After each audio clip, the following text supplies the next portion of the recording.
Ya, selamat malam semuanya, Bensarian. Terima kasih sudah bergabung di acara WHV Hunter Talks yang berjudul Lebih Mudah PTI atau IELTS sih. Acara ini diselenggarakan spesial dari Bansa bekerja sama dengan Navigasi WHV. Nah, buat kawan-kawan sekalian yang butuh banget informasi tentang WHV, seputar WHV, terus tes-tes PTI dan IELTS, silakan disimak baik-baik ya. Untuk acara malam ini akan diisi dengan pembahasan yang sangat menarik. Itu dari dua pemateri. Pemateri pertama dimulai dari pemateri navigasi WHV. Di materi itu kita akan membahas seputar WHV. Nah, materi kedua dilanjutkan dengan pemateri dari Bansa yang sudah certified langsung dari PTI untuk mengajar PTI.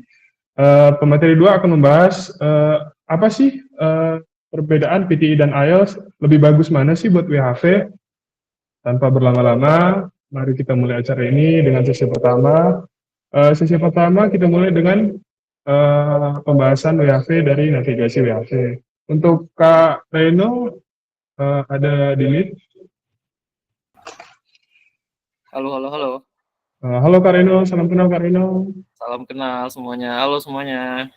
Aku Budi Pangestu, event planner dari Bansa. Hari ini jadi moderator Kak Reno. Oke, nah ini sebelum mulai suaranya aman kan ya, audionya? Aman. Wait ya Kak, wait.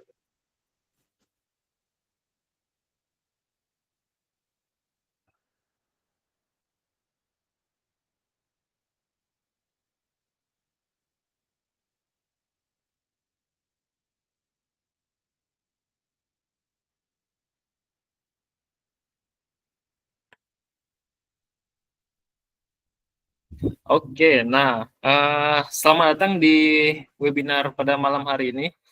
Nah, jadi pada malam hari ini untuk penjelasan tentang WHV-nya bakalan disampaikan oleh tim kita, Navigasi WHV. Nah, untuk teman-teman nih, mungkin ada beberapa di antara teman-teman yang belum kenal dengan Navigasi WHV. Nah, jadi mungkin lebih enaknya kita supaya kenalan dulu ya di awal. Oke. Jadi navigasi WHV ini hanyalah sebuah komunitas. Nah, jadi kita ini bukan agen travel, kita nggak jualan visa, kita juga bukan orang dalam imigrasi. Jadi kita ini hanya sebatas komunitas. Nah, jadi komunitas navigasi WHV ini itu adalah komunitas yang memberikan panduan berupa informasi umum dan panduan lengkap tuh dari WHV mulai dari A sampai Z, dari awal sampai akhir. Nah, jadi untuk teman-teman ini persepsinya kita samakan dulu. Kalau navigasi WHV ini bukanlah sebuah agen travel atau jualan visa ataupun orang dalam imigrasi. Kita hanyalah komunitas biasa. Sama nih kita, sama-sama orang biasa. Bedanya komunitas WHV ini adalah orang-orang yang isinya yang tertarik dengan WHV. Nah, jadi langsung aja nih. Tadi kan kita ngomongin WHV. Apa sih itu WHV? Nah, WHV itu adalah singkatan dari Work and Holiday Visa. Nah, jadi apa sih Work and Holiday Visa dan bagaimana cara mendapatkan visa tersebut? Jadi Work and Holiday Visa itu adalah visa yang memberikan izin untuk bekerja dan berlibur di Australia selama 1 tahun. Nah, jadi visa ini fleksibel nih, bisa dipakai untuk kerja, bisa dipakai juga untuk liburan. Nah, durasi visanya itu 1 tahun, jadi bisa diperpanjang sampai dengan 3 kali. Jadi durasinya itu 1 tahun, 1 tahun, 1 tahun. Jadi nggak langsung 3 tahun, tapi cuma 1 tahun dan bisa diperpanjang. Nah, untuk warga negara Indonesia itu setiap tahunnya itu ada kuota. Jadi untuk ke Australia di tahun 2024 kemarin itu ada 4.796. Nah, di tahun 2025 ini bakalan naik. Tapi naiknya itu seberapa banyak dan berapa orang pastinya itu nggak ada yang tahu tuh. Yang tahu cuman Dijen Imigrasi. Nah, untuk apply visanya sendiri itu perlu yang namanya SDWHV atau Surat Dukungan untuk Work and Holiday Visa. Nah, jadi SDWHV dan WHV itu adalah dua hal yang berbeda. Untuk SDWHV sendiri ini bakalan dibagiin setahun sekali oleh Dijen Imigrasi Indonesia. Nah, jadi SDWHV ini dikeluarkan oleh pemerintah Indonesia, sedangkan WHV itu dikeluarkan oleh pemerintah Australia. Nah, jadi yang paling penting nih, apakah kita sudah memenuhi syarat untuk Work and Holiday Visa? Jadi syarat yang paling umum ya, syarat yang paling umum itu ada dua. Yang pertama itu usia maksimal 30 tahun.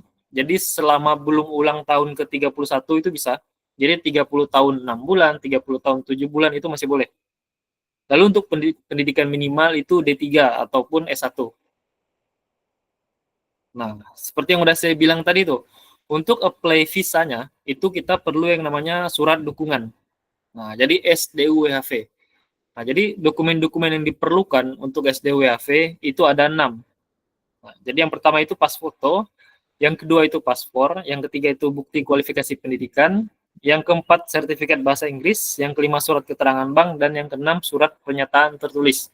Nah, ini semua bisa kalian lihat di website resmi Dijen Imigrasi Indonesia, atau yang ada di bawah sumbernya sdwav.imigrasi.go.id. Jadi pas foto yang diminta itu adalah pas foto terbaru. Jadi foto kalian yang baru ya, bukan foto kalian zaman SMA atau zaman berapa tahun yang lalu, tapi yang terbaru dengan latar belakang putih. Dan untuk paspor sendiri itu adalah paspor yang masa berlakunya itu tidak kurang dari 18 bulan. Nah, tidak kurang, jadi harus lebih dari 18 bulan. Jadi kalau misalnya paspor kalian itu bakalan expired dalam waktu 6 bulan, nah itu kalian bagusnya buat baru. Soalnya nggak bakalan diterima tuh kalau paspornya masa berlaku kurang dari 18 bulan. Dan untuk bentukannya kayak gini. Jadi untuk foto itu yang kayak gini ya. Jadi fotonya sampai sebatas bahu, lalu latar belakang putih. Dan untuk paspornya itu yang perlu di-scan hanya bagian ini aja, bagian depannya, bagian identitas. Lalu yang ketiga ada bukti kualifikasi pendidikan. Nah, jadi untuk pendaftar yang masih berstatus mahasiswa aktif, itu perlu melampirkan surat keterangan mahasiswa aktif, lalu kartu hasil studi, dan kartu tanda mahasiswa. Jadi ada 3 tuh. Sedangkan yang udah lulus, itu hanya perlu melampirkan ijazah ataupun sertifikat. Nah, sedangkan untuk kalian yang kuliahnya itu di luar negeri, lulusan luar negeri, misalnya lulusan dari Singapura ataupun Malaysia, itu selain perlu melampirkan ijazah, perlu juga menampilkan kartu hasil studi dan kartu tanda mahasiswa. Lalu ada sertifikat bahasa Inggris. Nah, untuk sertifikat bahasa Inggris itu yang diterima ada 4, IELTS, TOEFL IBT, Pearson PTE, dan Cambridge Assessment. Nah, jadi kalau ada yang nanya nih, mana yang lebih gampang, mana? Ntar bakalan dijelasin tuh oleh kakak-kakak dari Bansa langsung. Soalnya mereka yang lebih capable untuk menjelaskan hal ini. Untuk bentukannya seperti ini contohnya kalau IELTS. Lalu yang kelima ada surat keterangan bank. Nah, surat keterangan bank ini adalah surat keterangan yang menyatakan bahwa kita itu memiliki dana minimal 5.000 Australian dollar. Jadi kalau dirupiahkan itu mungkin sekitar 53 atau 54. Nah, jadi tapi itu minimal. Jadi semakin banyak ya semakin bagus. Nah, kalau misalnya kalian nggak punya, tapi orang tua kalian punya, itu nggak apa-apa. Kalian bisa melampirkan yang punya orang tua kalian. Lalu kalian perlu menampilkan dokumen tambahan seperti KK dan KTP atas nama orang tua kalian. Lalu surat pernyataan yang bermaterai itu kalau misalnya pakai punya orang tua. Tapi kalau misalnya pakai punya kalian sendiri itu nggak perlu. Ini bentukannya kalau dari Bank BNI. Nah, kalau dari Bank BNI bentukannya kayak gini. Simple banget kok. Kalau misalnya mau buat, kalian tinggal datang aja ke bank, kalian bilang mau buat surat keterangan bank. Nah, mereka pasti langsung tahu tuh. Lalu yang keenam ada surat pernyataan tertulis. Ini gampang banget. Intinya itu adalah surat yang menyatakan bahwa semua dokumen kalian itu benar, bukan palsu. Nah, dan template-nya itu udah ada di website resmi sdwav.imigrasi.go.id. Jadi nggak perlu tulis sendiri, kalian tinggal download aja, lalu tinggal kasih materai dan tanda tangan. Selesai. Nah, jadi 6 dokumen tersebut adalah dokumen yang diperlukan untuk pengajuan SDWAV. Ini bentukan dari surat pernyataan tadi. Lalu nih, kan kita udah tahu nih dokumen-dokumen yang diperlukan untuk mendapatkan SDWAV. Lalu selanjutnya itu adalah memantau kapan sih dibukanya SDWAV. Nah, soalnya pembukaan SDWAV itu nggak ada yang tahu. Yang tahu cuma Dijen Imigrasi. Nah, jadi salah satu cara untuk kita mengetahuinya itu adalah dengan memantau sosial media dari Dijen Imigrasi. Nah, Dijen Imigrasi itu beberapa tahun terakhir ini soal WAV itu aktif banget di Instagram. Nah, jadi untuk teman-teman yang tertarik pengen ikut WAV, tapi belum follow Instagram Dijen Imigrasi, boleh nih follow dulu sekarang. Soalnya dari pengalaman kita itu biasanya mereka itu bakalan memberikan pemberitahuan sekitar 1 atau 2 minggu sebelum pembukaan SDWHV. Nah, jadi bakalan ada tuh postingan-postingan tentang WHV. Nah, kalau udah ada postingan-postingan tentang WHV, itu artinya udah ada nih gambaran kasar tentang kapan tuh WHV dibuka. Lalu untuk pengalaman dari tahun lalu, tahun 2024, itu secara resmi mereka mengumumkan SDWHV dibuka itu 3 hari sebelum. Nah, jadi pastiin nih kalau kalian itu udah punya semuanya dari jauh-jauh hari. Soalnya bayangin aja, secara resmi mereka melakukan pengumuman pembukaan SDWHV itu 3 hari sebelum. Nah, jadi kalau misalnya kalian belum punya dokumennya, itu nggak cukup tuh, 3 hari itu nggak cukup. Jadi pembukaan WHV di tahun 2024 itu ada di bulan Oktober. Nah, apakah di tahun 2025 itu bakalan bulan Oktober juga, itu nggak ada yang tahu. Jadi mau itu bulan September, Oktober, atau November, itu semuanya mungkin saja. Yang pasti itu sesudah bulan Juli, itu sudah pasti sesudah bulan Juli, tapi kapan, apakah Agustus, September, Oktober, November, nggak ada yang tahu. Lalu sistem dari warnya sendiri gimana? Sistem bagaimana cara kita mendapatkan SDWHV-nya? Nah, itu yang pasti rebutan. Siapa yang cepat, dia yang dapat. Kalau misalnya kalian itu udah pernah war tiket konser Maroon 5 ataupun Bruno Mars yang kemarin, nah itu kalian udah tahu tuh, gambarannya kurang lebih seperti itu. Jadi strategi-strategi yang bisa digunakan untuk warnya itu ya, kan yang pertama kalian udah tahu sistemnya. Jadi sistemnya itu siapa yang cepat, dia yang dapat. Lalu yang kedua, itu gunakan device yang memiliki webcam. Kenapa? Soalnya di tahun kemarin, tahun 2024, itu di akhir sesi, kita itu diminta untuk melakukan selfie. Nah, jadi gunakanlah device yang punya webcam. Lalu koneksi yang stabil dan kencang. Nah, jadi bakalan ada nih pertanyaan, butuh internet secepat apa sih? Nah, jawabannya itu nggak perlu yang cepat-cepat banget, biasa aja. Pakai internet rumahan juga bisa, yang 20 Mbps itu cukup. Kenapa saya bisa bilang begitu? Karena pengalaman di tahun lalu itu ada tuh, yang pakai internet wifi rumahan, dengan kecepatan 20 Mbps sudah cukup. Nah, jadi untuk teman-teman yang awam, mungkin intinya selama kalian bisa nonton YouTube dengan kualitas 1080p dan itu nggak buffering, itu udah cukup untuk war. Nah, kendala-kendala saat war nih. Yang pertama itu seperti biasa, websitenya error dan bermasalah. Kenapa bisa error, kenapa bisa bermasalah? Karena bayangin aja, kuota WHV itu kurang dari 5.000, mungkin sekitar 4.800 atau 4.900. Nah, yang daftar itu di pengalaman tahun lalu 2024 itu ada 12.000 orang. Jadi bayangin aja, 12.000 orang membuka satu website di saat yang bersamaan, itu udah pasti websitenya bakalan error dan bermasalah. Jadi siap-siap aja tuh. Lalu susah login, sama kondisinya. Karena websitenya error, itu bakalan selain susah masuk, susah login juga. Lalu yang terakhir ada waktu yang habis. Karena di tahun lalu itu kita diberikan waktu 15 menit untuk mengisi formulir dan upload file. Jadi kalau misalnya waktu 15 menitnya habis, sedangkan kita belum selesai ngupload file, itu kita bakalan ditendang keluar lagi dan harus antri lagi dari awal. Gitu. Nah, jadi pastiin kalian itu sehat, siap semua dokumen, jadi ketika semuanya udah dapat, kalian bisa mengisi semua formulir dan upload filenya dengan cepat. Soalnya cuma 15 menit. 15 menit itu nggak lama, guys. Cuma sebentar itu 15 menit. Nah, setelah kita mendapatkan SDWHV nih, nah harapannya kan kita semua mendapatkan kuota SDWHV. Kalau udah dapat, selanjutnya ngapain sih? Selanjutnya itu langsung load visanya. Jadi nggak usah tunggu-tunggu lama. Kalau misalnya kalian udah dapat SDWHV-nya, nggak usah tunggu 1 bulan, 2 bulan, 3 bulan. Kalau bisa langsung aja load visanya. Ya walaupun ini potongan dari SDWHV yang tahun lalu, SDWHV tahun 2024.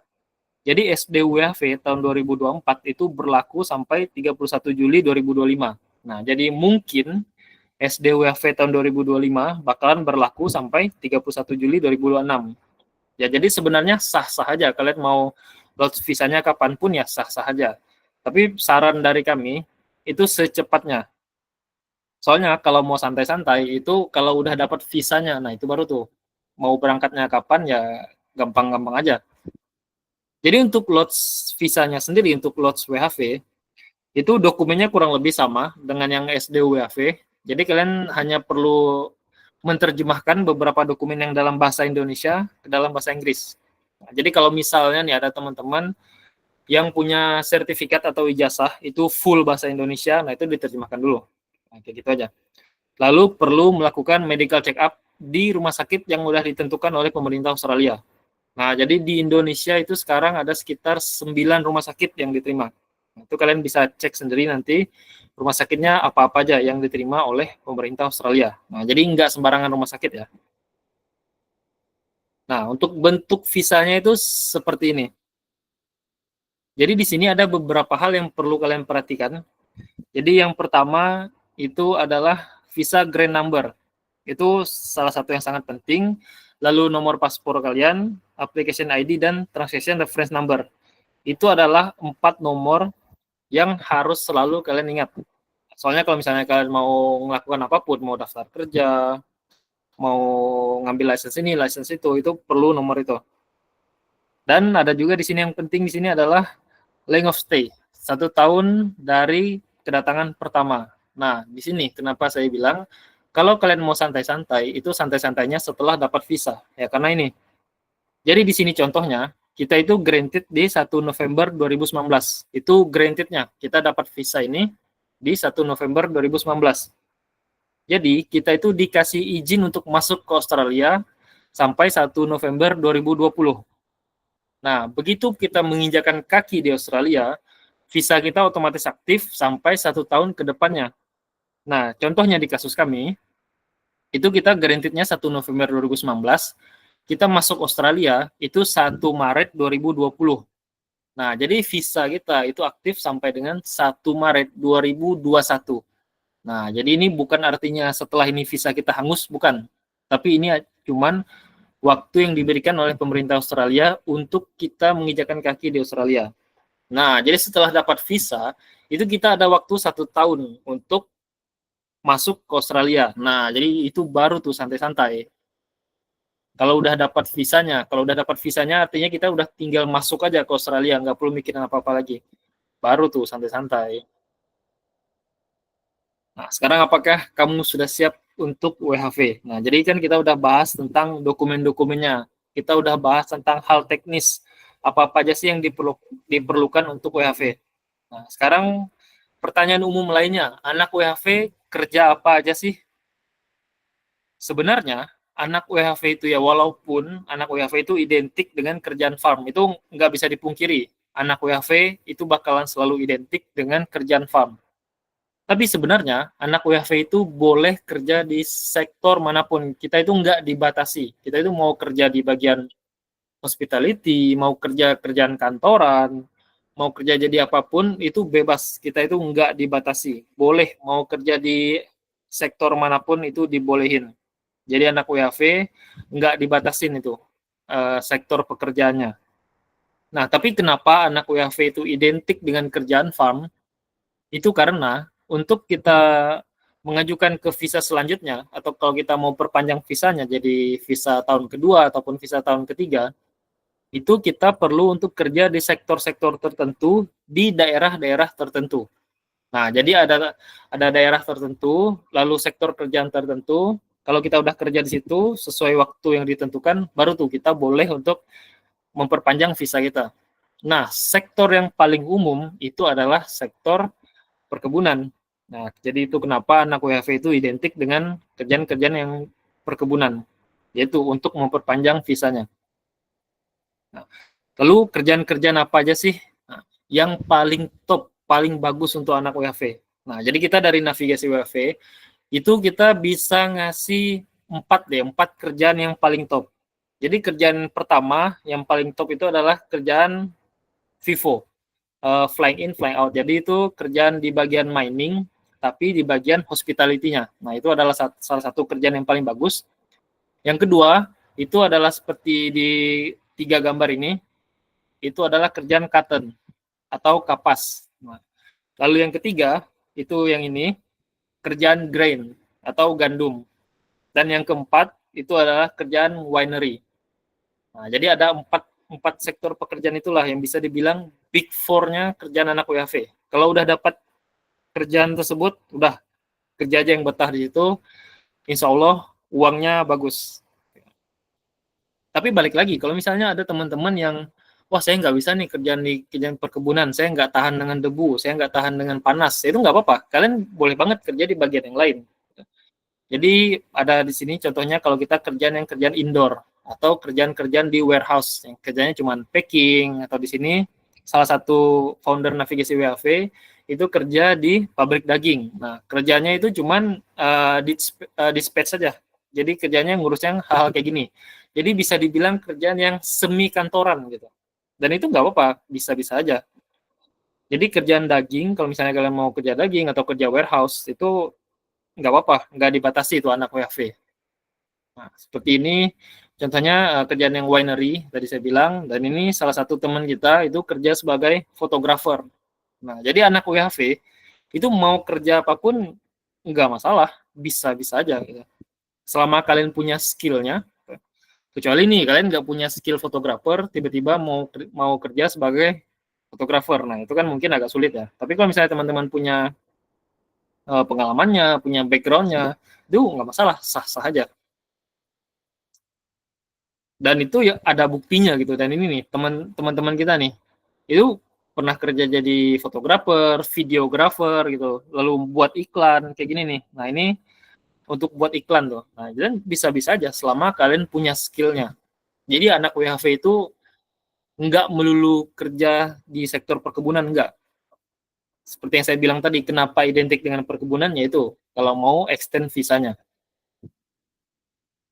Lalu nih, pertanyaan selanjutnya nih, potensi penghasilan anak WHV. Nah, kira-kira anak WHV itu gajinya berapa sih? Apakah sewow, semewah yang diberitakan? Nah, jadi yang pertama kita harus tahu sistemnya dulu. Sistem gaji di Australia itu gimana? Jadi gajian di Australia itu dibayarkan per minggu atau per 2 minggu. Nah, jadi ada beberapa perusahaan yang bayarannya itu seminggu sekali, ada juga perusahaan yang bayarnya 2 minggu sekali. Jadi cepat tuh dapatnya, nggak perlu nunggu 1 bulan, nunggu seminggu aja udah bisa. Lalu penjelasan yang paling gampang ini, secara simple, gaji itu didapatkan tergantung berapa lama kita bekerja. Jadi standar gaji di sana itu bukan sebulan gaji kita sekian, bukan, tapi per jam. Misalnya 1 jam kita digaji $24 atau 1 jam kita digaji $25. Ya udah, segitu gaji kita per jam, tergantung berapa jam kita bekerja, ya udah tinggal dikaliin. Nah, namun nggak sesimpel itu gitu. Jadi ada beberapa faktor lain tuh. Kayak industri pekerjaan. Jadi ada beberapa pekerjaan yang gajinya lebih tinggi. Mungkin kalau kerjaan-kerjaan entry level itu gajinya $25 per jam. Kalau kerjaan-kerjaan yang udah pakai skill, udah pakai pengalaman itu bisa 30-an, 32, 35. Atau kerja di jam lembur, kayak overtime. Kayak mungkin satu hari kita kerjanya itu lebih dari 8 jam, lebih dari 10 jam. Nah, itu gajinya bakalan beda lagi. Lalu allowance, ada beberapa sektor yang dapat uang harian lagi, uang makan, dan lain-lain sebagainya. Jadi banyak tuh faktor. Jadi untuk menghitung gaji, itu kita nggak bisa pakai kira-kira, maksudnya kayak wah gaji di Australia seminggu bakalan dapat sekian. Nah itu nggak bisa dipatok kayak gitu, itu tergantung lagi kan, banyak hal-hal, banyak variabel-variabel lainnya. Jadi kalau kita pakai standar UMR nih, kita pakai standar UMR, upah minimum di Australia. Jadi upah minimum di Australia per hari ini itu per jamnya adalah $24,10 per 1 jam. Nah, itu UMR tuh, gaji paling rendah di Australia. Lalu sesuai peraturan oleh pemerintah Australia, itu biasanya pekerja itu jam normalnya, ini jam normalnya itu 38 jam per minggu. Jadi bisa lebih, bisa kurang, tapi normalnya itu dianggap normal adalah 38 jam per minggu. Lalu pajak untuk anak WHV itu adalah 15%. Nah, jadi estimasi gaji yang bisa kita dapatkan kalau kita dapat gaji UMR dan jam kerja normal 38 jam, itu adalah sekitar $778 per minggu. Atau kalau dirupiahkan ya sekitar 8 juta per minggu. Nah, jadi ya lumayan lah, nggak not so bad lah ya, sekitar 8 juta per minggu. Tapi itu balik lagi, ada banyak faktor lain. Kalau misalnya kalian mau dapat lebih, ya kalian carilah gaji yang per jamnya itu lebih. Mungkin cari yang $30 per jam. Atau kalian cari pekerjaan dengan jam kerja yang lebih panjang. Cari yang pekerjaan yang jam kerjanya itu 60 jam, 70 jam gitu. Nah, itu bakalan berlipat-lipat gajinya. Nah, jadi kalau kita pakai UMR, nah itu UMR-nya itu $778 per jam atau sekitar 8 juta per minggunya. Dan ini sesudah dipotong pajak ya, karena gaji yang masuk ke rekening bank kita itu adalah gaji yang sudah dipotong oleh pajak. Lalu sekarang kita membahas tentang 3 hal yang paling penting nih. Sebenarnya ada banyak banget hal yang paling penting untuk perjalanan WFH kalian. Tapi kita rangkum 3 hal yang paling penting dulu. Ini yang paling penting ya, ini kalian perhatiin benar-benar. Yang pertama itu informasi. Jadi anything and everything about WHV itu kalian cari tahu semuanya tentang WHV dari A sampai Z. Jangan pernah berhenti mencari tahu soal WHV. Cari tahu dokumen-dokumennya, dokumen-dokumen apa aja. Ntar kalian ke Australia mau ke kota mana aja, kalian riset tentang kotanya. Nanti cari akomodasinya gimana, kalian cari tuh akomodasi. Lalu transportasi di sana gimana, kalau nggak punya mobil gimana. Sistem kerjaannya gimana nih, apakah gajinya seminggu sekali, apakah gajinya 2 minggu sekali, apakah ntar ada shift pagi, shift malam, itu kalian cari tahu. Lalu sistem gajinya ini per jam berapa sih? Ntar perusahaan tempat saya kerja, ini kalau saya kerja overtime, apakah bakalan dibayar overtime atau enggak? Dan masih banyak lagi. Jadi, kerja di Australia itu bukan cuman gaji tinggi aja. Jadi kalau misalnya kalian mau berangkat ke Australia dengan visa WFH, jangan dengan mindset kayak, wah, ntar saya di Australia bakalan dapat gaji gede nih, saya bisa nabung banyak nih. Nah, itu mindsetnya jangan kayak gitu. Kayak boleh jadiin itu tujuan, tapi jangan jadikan itu satu-satunya. Gitu. Kalian harus pikirin tuh hal-hal lain. Nah ini contohnya. Jadi informasi soal WAV, masih tentang kerjaan, nanti di musim dingin kerjaan apa yang paling bagus, di musim panas kerjaan apa yang paling bagus, itu harus selalu kalian cari tahu. Maupun itu sebelum berangkat ataupun sesudah kalian sampai di Australia. Kayak masalah gaji itu belakangan. Kalian cari tahu dulu. Kalau misalnya semua informasinya udah bagus, ya kan kalian gampang tinggal cari kerjaan yang gajinya paling bagus. Kalau misalnya kalian punya 10 pilihan pekerjaan, maka kalian kan tinggal pilih di antara 10 ini mana gajinya yang paling bagus. Kayak gitu kan. Tapi kalau misalnya kalian nggak punya informasi, kalian cuma punya satu pekerjaan, ya udah satu kerjaan itu aja kan. Itu pentingnya informasi. Yang kedua, network. Selalu jaga hubungan baik dengan teman, rekan kerja, housemates, previous employer, future employer, dan basically everyone. Kenapa? Karena di sana itu salah satu cara tercepat, termudah, dan yang paling ampuh untuk mencari pekerjaan itu adalah melalui network. Kalian tanya-tanya teman. Ya contohnya nih, ada teman kalian yang kerja di perusahaan A. Nah, kalian itu bisa minta tolong ke teman kalian untuk teman kalian tanyain ke supervisornya atau manajernya apakah menerima orang. Soalnya itu paling gampang dan paling cepat untuk dapat. Soalnya kalau misalnya kalian itu apply dari website, nah itu bisa aja, tapi waktunya itu lama, bisa nunggu seminggu, bisa nunggu 2 minggu gitu. Tapi kalau pakai jalur teman, pakai jalur network, nah apalagi di sini saya udah bilang previous employer dan future employer. Kalau misalnya kalian sudah pernah kerja di satu perusahaan, lalu kalian pindah, dan ketika kalian pindah itu kerjanya nggak bagus, dan kalian mau balik ke perusahaan yang sebelumnya, itu tergantung dari hubungan kalian dengan employer sebelumnya. Kalau misalnya kalian punya hubungan yang baik, itu jangankan kalian yang nanya, kadang tuh mereka yang menghubungi duluan. Kalian mau nggak balik ke perusahaan ini? Kenapa saya bisa bilang kayak gitu? Karena saya udah pernah mengalaminya gitu. Karena saya menjaga hubungan baik dengan supervisor saya sebelumnya. Jadi ketika seasonnya udah mulai, dia yang hubungi saya duluan, kamu mau balik nggak? Tapi kalau misalnya kita nggak menjaga hubungan baik, nah itu ya kita nggak bakalan dihubungi. Gitu. Nah, jadi ini pentingnya nih. Jadi untuk anak-anak untuk teman-teman yang introvert, nah itu boleh lah tuh. Harus lebih ekstrovert dalam network. Lalu yang terakhir, communication, komunikasi.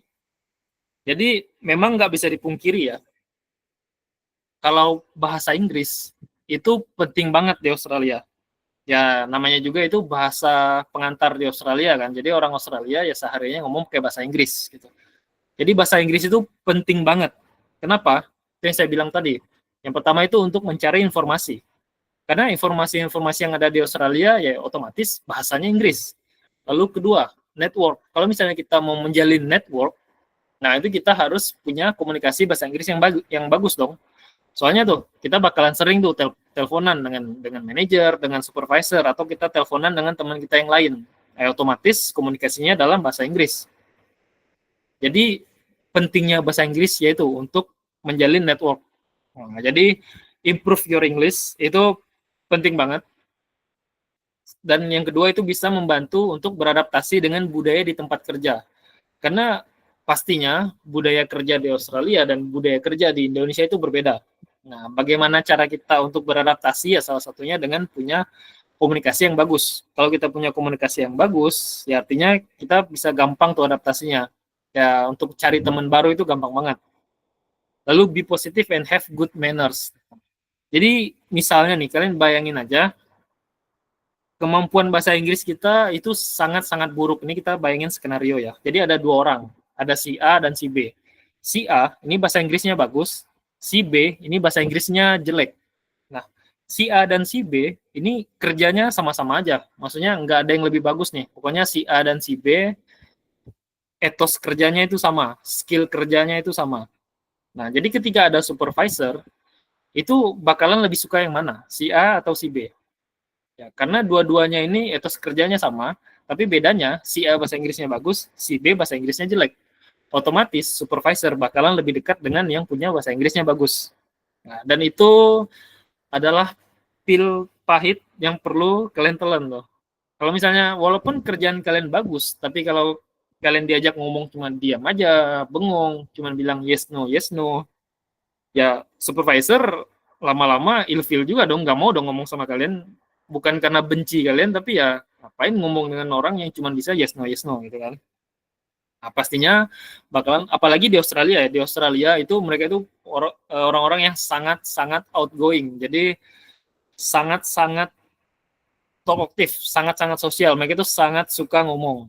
Nah, jadi untuk teman-teman yang nggak bisa bahasa Inggris, ntar diajak ngomong nggak ngerti. Nah, itu bakalan kehilangan banyak banget potensi-potensi gitu. Soalnya ya gimana, mau membangun network, mau mencari informasi, ya kuncinya itu bahasa. Dan yang terakhir, untuk membiasakan diri dengan multicultural environment. Jadi di Australia itu kita selain bekerja dengan orang Australia, kita bakalan ketemu juga dengan orang-orang dari negara lain, WHV dari negara lain. Jadi WHV dari Eropa atau WHV dari Asia Tenggara yang lain. Nah, jadi kuncinya itu jadi bahasa.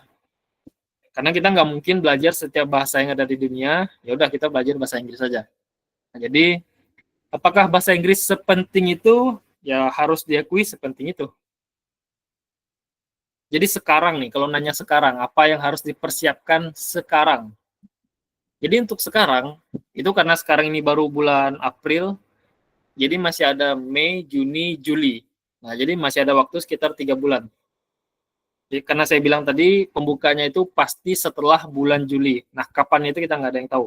Nah, jadi untuk sekarang, itu yang paling harus kalian persiapkan yaitu adalah persyaratan bahasa Inggrisnya.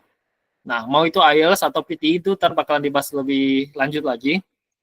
Jadi untuk teman-teman yang misalnya nih bahasa Inggrisnya masih kurang, ya sekarang lah ini waktu yang bagus kalau kalian mau les. Jadi masih ada waktu 3 bulan nih sebelum kalian ngambil tesnya. Nah, soalnya kan tesnya itu lumayan mahal ya, sekitar 3 jutaan tuh. Mau itu IELTS atau PTE harganya kurang lebih. Nah, jadi bayangin aja kalau misalnya kalian tes, lalu ternyata hasilnya di bawah, mau nggak mau kalian harus tes ulang gitu. Jadi uang 3 jutanya itu sebelumnya hangus gitu. Nah, jadi untuk memaksimalkan, untuk meminimalisir cost ya udah kalian les dulu. Dan kalau misalnya kalian pengen nanya-nanya nih, kayak les di mana sih yang paling bagus? Navigasi WFV nggak tahu. Jadi kalau misalnya kalian mau nanya itu, kalian ntar tanyain langsung sama tim dari Bansanya. Les bahasa Inggris itu gimana? Mau IELTS atau PTE itu kalian tinggal tanya langsung sama mereka. Jadi kalau misalnya kalian mau nanya-nanya soal WFV, nah itu bisa banget kalau mau nanyanya ke kita. Jadi kita punya beberapa platform. Jadi untuk Instagram kalian cari aja navigasi WHV, TikTok juga kalian cari navigasi WHV. Lalu kita punya website navigasiwhv.com. Dan kalau kalian mau menghubungi kita lewat WhatsApp, nomornya ada di situ 0823 5329 5466. Nah, jadi untuk teman-teman yang tertarik dengan navigasi WHV atau pengen nanya-nanya tentang navigasi WHV, boleh tuh hubungi yang ada di sini. Oke, jadi sekian presentasi dari navigasi WHV. Mungkin selanjutnya bakalan saya serahkan ke moderator. Oke. Terima kasih Kak Reno, pencerahan tentang WHV-nya lumayan cukup informatif ya. Di situ Kak Reno ada jelasin apa sih SDO WHV, terus apa sih WHV, bedanya kedua hal tersebut kan beda nih ya. Dan buat rekan-rekan kan udah dikasih tahu nih syarat-syarat WHV kurang lebihnya, terus kayak apa sih timing war-nya kapan, terus apa sih syarat-syarat, apa yang hal yang harus dipersiapkan saat war WHV, terus gimana sih kalau udah dapat SDU WHV-nya, terus kita harus ngapain sih? Nah, kan udah dijelasin dengan Kak Reno ini. Nah, selanjutnya di akhir materi tadi Kak Reno juga ada mention tuh 3 hal penting yang harus emang dibekali sebelum kita WHV di Australia itu. Satu, informasi, jadi kita harus bekal informasi yang cukup matang ya untuk WHV. Kedua, networking. Networking itu emang sangat penting sih, Mas Reno. Nggak juga di Australia, di sini juga kita sangat penting. Terjalannya network kan inilah hasil dari networking kita. Kita bisa ngadain webinar SDWHV ini. Selanjutnya ada komunikasi. Nah, mungkin dari Mas Reno itu kita lanjutkan di sesi PTE atau IELTS. Pemateri ini adalah direktur dari Bansa Foundation langsung yang akan memberikan penjelasannya. Untuk Sir Ryan, dipersilahkan. Baik, terima kasih to Mr. Budi and to Bang Reno from Navigasi WHV. Salam kenal Bang. Kita belum ketemu, tapi saya udah ketemu sama Bang Andre, sama Bang siapa lagi? Pandu. Ya, Pandu Pandu ya. satunya. Ya, Pandu.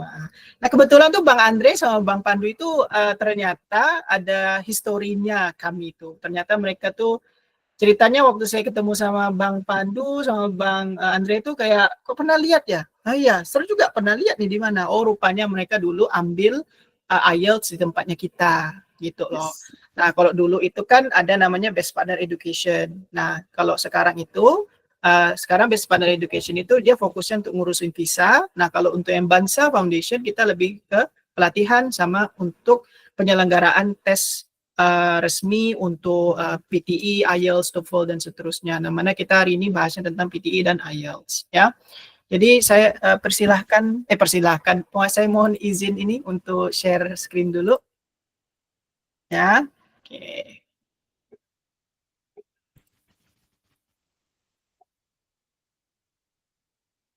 Oke.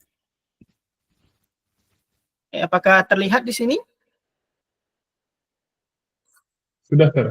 Ada ya? Yang lainnya aman? Ada ya? Oke. So, ini kita lebih ke diskusi dan saya juga akan berbagi mengenai apa sih bedanya. Tapi yang bisa saya katakan itu PTE Academic atau Test Pearson Test of English Academic itulah masa depannya. So, PTEA is the future.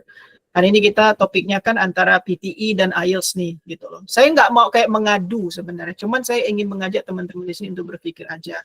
Dari tadi kan Bang Pandu juga udah Bang Pandu, Bang Reno kan juga udah ngasih tahu nih, oh kira-kira nanti kalau WHV ini, seperti itu. Di zamannya mereka dulu itu teman-teman WHV Hunters itu lebih tahunya tentang IELTS. Nah, sekarang itu ada solusi dan ada alternatif tes bahasa Inggris lainnya yang tentunya bisa saya katakan tuh sangat efektif, objektif, dan tentunya itu cepat. Nah, sekarang untuk WHV Hunters itu 3 hal ini yang penting. Karena seperti yang udah dikatakan sama Bang Reno sebelumnya itu, bahwa kita nggak tahu nih kapan jadwal tesnya. Kapan jadwal pembukaan WHV-nya itu sendiri. Itu very random. Jadi kalau mau tahu tanda-tanda WHV ini, terutama SDU WHV-nya itu buka, itu harus ngelihat si ininya apa, si abang-abang Mido yang ada di Instagramnya itu. Kalau muka dia muncul, insya Allah minggu depannya udah mulai war. Biasanya seperti itu kan kalau dari tahun-tahun sebelumnya. Nah, artinya apa? Artinya perlu tes yang istilahnya memang bisa cepat keluarnya. Nah, masalahnya kalau di orang-orang Indonesia itu kecenderungannya kan biasanya suka mepet-mepet, barulah ambil tes, barulah ambil persiapan. Dan ser pribadi selama ini mengajar bahasa Inggris dan untuk membantu teman-teman ke luar negeri juga, melihat tidak ada perubahan selama 10 tahun belakangan ini. Sama aja. Pasti kalau udah dekat harinya, barulah berebut. Nah, tapi tenang, kalau teman-teman tuh cara persiapannya seperti itu, kita ada solusinya yaitu Pearson Test of English. Nanti detailnya seperti apa, kita akan bahas di sini. Dan terus juga saya mau bilang kalau misalnya teman-teman ada yang kayak ingin langsung tanya, itu don't hesitate, langsung aja tanya, nggak perlu nunggu setelah habis ngomong. Ya. Jadi kalau misalnya ada tanya, langsung raise hand, nanti kakak moderator di sini juga nanti kasih tahu ke saya untuk berhenti sejenak supaya saya bisa mendengarkan pertanyaan ataupun dari chat box-nya. Ya. Oke. Nah, jadi ini saya saat ini biasanya dipanggil Mr. Ryan, Sir Ryan, ya, Bang Rian pun juga, tapi jangan panggil Om, ya, karena belum Om-Om, seperti itu, ya. Jadi saya adalah direktur di Bansa Foundation sejak tahun 2025 ini, dan di belakang harinya itu, dulunya itu saya lebih fokus ke menjadi orang yang bertanggung jawab di bidang akademik atau sebagai academic director di Bansa. Seperti itu. Tapi saya pada dasarnya ada seorang guru bahasa Inggris, mengajar sejak tahun 2013. Ya, saya pernah jalan-jalan kalau ke Australia belum rezeki, dari dulunya pengen coba ke Australia lewat jalur beasiswa, tapi udah ditolak 5 kali. Jadi udah mungkin bukan rezeki saya ke Australia, bukan kayak Bang Reno dan teman-temannya yang udah ke Australia dan menjelajahi negara kanguru itu. Kalau saya tuh alhamdulillah dapat rezekinya di Amerika Serikat. Alhamdulillah dapat beasiswa, saya mendapatkan privilege dan juga kesempatan untuk mengajar bahasa Indonesia di Cornell University di New York selama 9 bulan dari 2021 sampai 2022. Ya. Terus juga saya sempat juga mendapatkan kesempatan untuk jalan-jalan lah ke luar negeri, ke Vietnam dari 2023 sampai 2024. Jadi udah 2 kali saya ke negara tersebut, and let me tell you, it's wonderful. Tapi intinya itu kenapa saya bisa seperti itu ya, kembali lagi menghubungkan dari apa yang tadi Bang Reno sebutkan, bahasa Inggris itu penting dan itulah pentingnya, ya. Dan saya yakin juga 3 pemuda yang founding navigasi WHV itu kalau mereka nggak ada bahasa Inggrisnya ya berjalan di tempat lah mereka pastinya. Seperti itu. Ya, kalau mau follow saya silakan, itu ada IG saya, Facebook dan LinkedIn saya juga sama, nama lengkap saya Rian Cipta Julianda. Kalau mau tanya-tanya soal WHV, kehidupan ke luar negeri seperti apa, mau coaching juga soal bahasa Inggris dan seterusnya, silakan, I'm open. Langsung saja follow Instagram saya. Ya. Oke, nah kenapa saya ngomong di sini? First of all, bukan karena saya bosnya, tapi karena saya udah pernah ngambil tesnya. Jadi saya kalau ngomongnya itu berdasarkan dari apa yang sudah saya alami sebelumnya. And let me tell you something, untuk PTE itu sendiri ya, bisa saya katakan kalau saya ngambil tes IELTS, paling mentok-mentoknya itu 7,5. 7,5 itu nilai saya yang paling tinggi. Tapi kalau IELTS itu bisa nilainya lebih tinggi, 88. Ya, nilai maksimal PTE itu berapa? 90. Kalau IELTS kan 9.0. Nah, kalau Pearson Test of English atau PTE, dia 90. Nilai saya tuh hampir sempurna. Cuman saya agak kurang di bagian listening sama writing, maklum. Kalau listening itu agak susah, karena mendengar itu adalah hal yang paling sulit. Kalau writing, orang Indonesia itu memang kesulitan writing. Kalau saya pribadi, writingnya itu ya memang agak sedikit sulit. Tapi walaupun sulit, saya berhasil mendapatkan nilai yang sempurna. Seperti itu. Dan saya bisa katakan saya orang pertama atau instruktur PTE pertama di Kalimantan Barat yang mendapatkan nilai tersebut. Inilah salah satu apa yang Bansa Foundation mau berikan kepada teman-teman di sini. Jadi kita itu adalah lembaga pendidikan, pelatihan, dan juga persiapan untuk teman-teman yang ingin keluar negeri. Dan kita nggak memberikan bullshit, kita nggak memberikan instruktur yang jelek. Karena saya pribadi, saya yang ngatur, saya menjadi penutup dan pembuka keran dari guru-guru kita yang masuk ke dalam Bansa Foundation. Karena saya pribadi, saya ingin giving maximum quality untuk para calon-calon murid kita yang akan masuk, dan mudah-mudahan ketika mereka masuk hanya sekali kursusnya dan setelah ambil tes dan langsung mendapatkan WHP-nya dan langsung pergi ke Australia atau ke negara manapun. Itu tergantung teman-teman lah. Nah, jadi apa yang mau kita bahas? Jadi 3 things sih lebih utamanya. Jadi PTE sama IELTS bedanya apa? Terus nanti yang keduanya itu PTE V IELTS test structure. Jadi saya mau bandingin apa bedanya strukturnya. Mereka itu mirip tapi beda, seperti itu ya. Terus nanti ada Q&A session. Jadi kalau misalnya ada pertanyaan silakan nanti langsung bertanya sama saya aja. Oke. Oke, jadi pertama itu PTE. Jadi PTE itu kalau misalnya saya singkat itu jadi ada 3 poin. Satu, dia adalah International English Test, sudah diterima di 3.300 negara, di US, UK, Uni Eropa, Australia, New Zealand, mereka sudah terima juga. Dan bahkan untuk kebutuhan WHV itu juga sudah diterima juga. Nah, makanya PTE itu jadi terkenal karena ini tes yang benar-benar lagi booming juga. Seperti itu. Terus dia AI based scoring. Nah, teman-teman kan pasti sekarang lagi zaman AI nih. Ya, bahkan AI itu sudah masuk ke dunia perbahasa Inggrisan atau tes bahasa Inggrisnya. So basically, yang ngetes kalian itu bukan human anymore, tapi udah AI atau artificial intelligence atau kepintaran buatan. Jadi maksudnya AI itu gimana, Sir? Well, jadi skornya itu lebih objektif. Karena udah disetting. Maksudnya udah disetting itu nanti saya bisa explain lebih detailnya seperti apa. Jadi yang jelas itu yang bisa saya simpulkan bahwa penilaiannya itu bisa tidak ada prejudice dan bias. Berarti itu nggak ada kayak semacam ada praduga, tidak ada bias gitu loh. Karena biasanya kalau misalnya nih yang ngetes kita manusia, yang namanya manusia itu nggak ada yang objektif. Pasti dia subjektif. Mau dia guru yang udah tua sekalipun, ya pasti ada subjektivitasnya. Namanya juga manusia itu wajar. Tapi kalau AI kan nggak ada subjektivitasnya. Ya udah kalau salah benar-benar. Nah kan seperti itu. Terus tesnya hanya 2 jam, only 2 hours. Bahkan sekarang konten dari tesnya itu bisa kurang dari 2 jam itu sendiri. Jadi sangat cepat. Bahkan nggak terasa sih. Waktu saya ambil tesnya di tahun lalu, di Januari tahun lalu, saya mulainya jam 8, terus nggak sadar ngerjainnya itu tiba-tiba, jam 10:30 sudah selesai. Gitu loh. Tiba-tiba istilahnya udah selesai lah. Jadi itu tesnya tuh nggak lama. Sedangkan kalau IELTS itu bisa lebih lama. Ya. Dan satu lagi, hasil tesnya itu 1 hari jadi, paling lama 2 hari.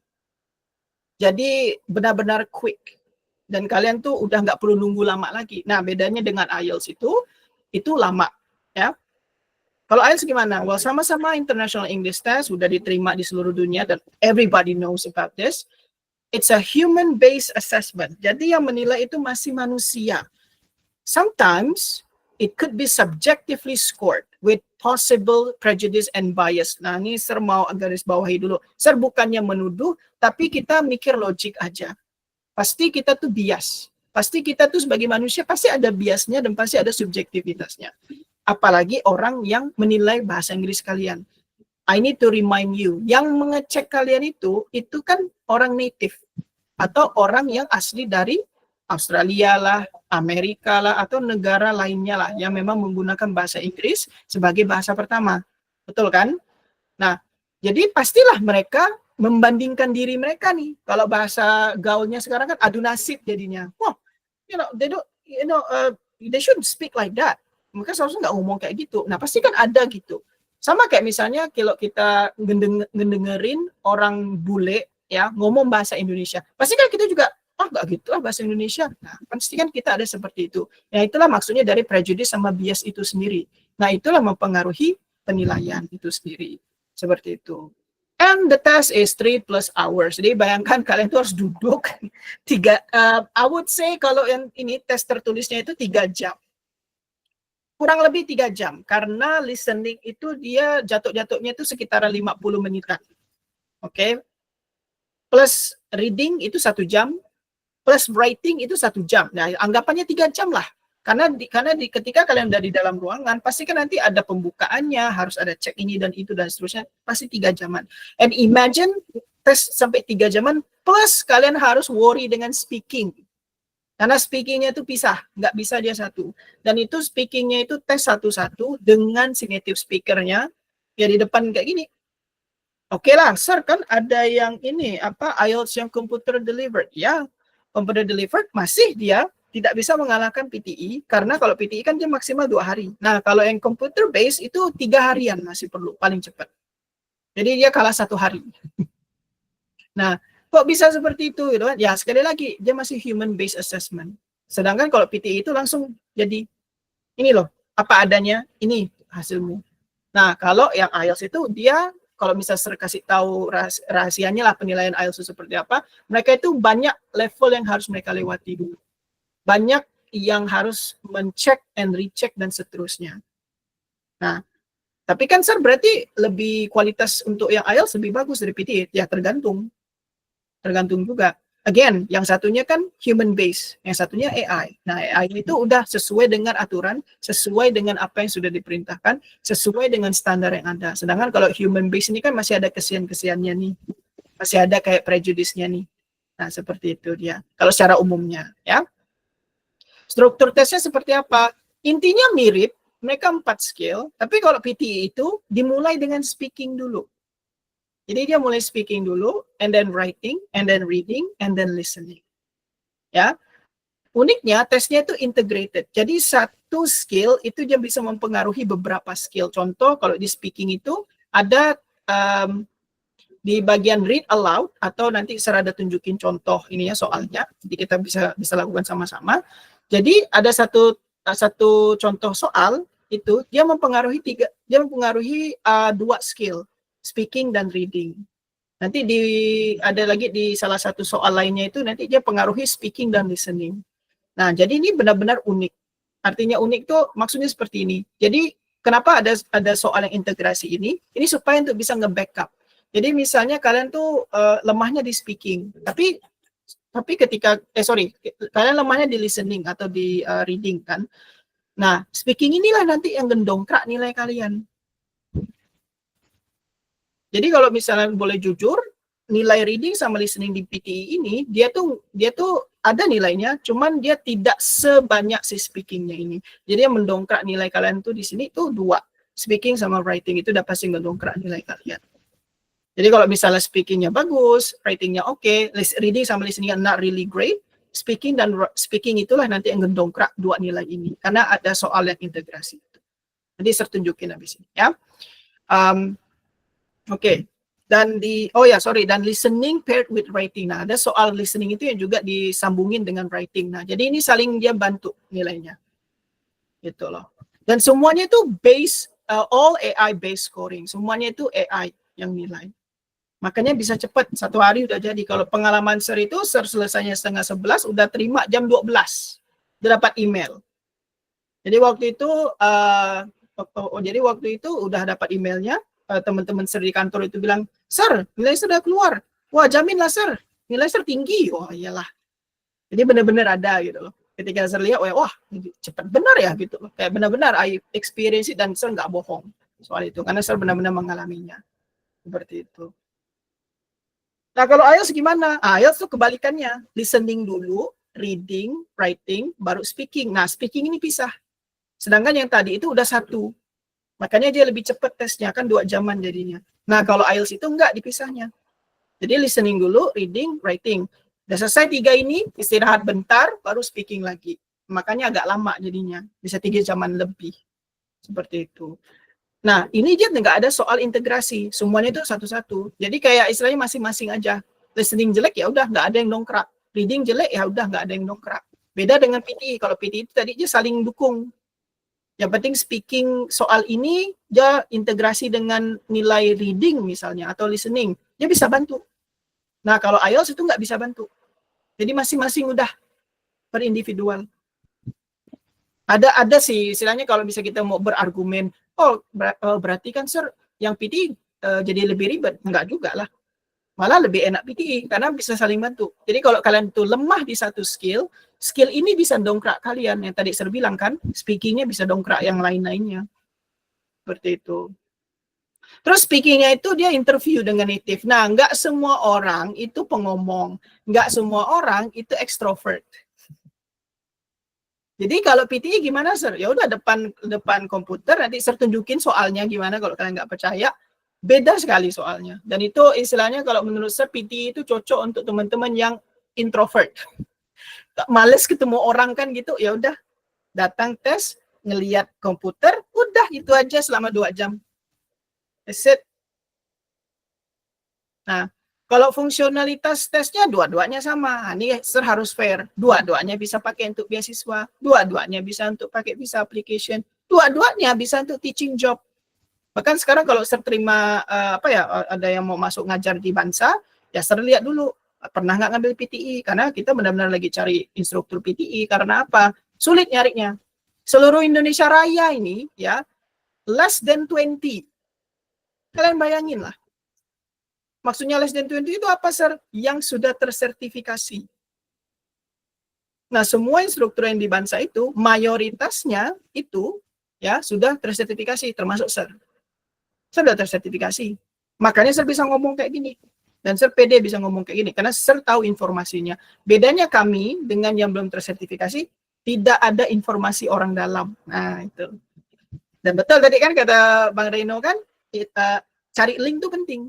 Sama, kami juga yang di lembaga ini, kami harus cari linknya. Supaya apa? Supaya bisa giving maximum quality to you guys. Yang mau belajar dan persiapan seutuhnya untuk PTI dan lain-lainnya itu. Karena Sir harus tahu, supaya apa? Informasi itu penting untuk kita ramu, kita berikan kepada murid kita. Karena itulah yang mereka bayarkan.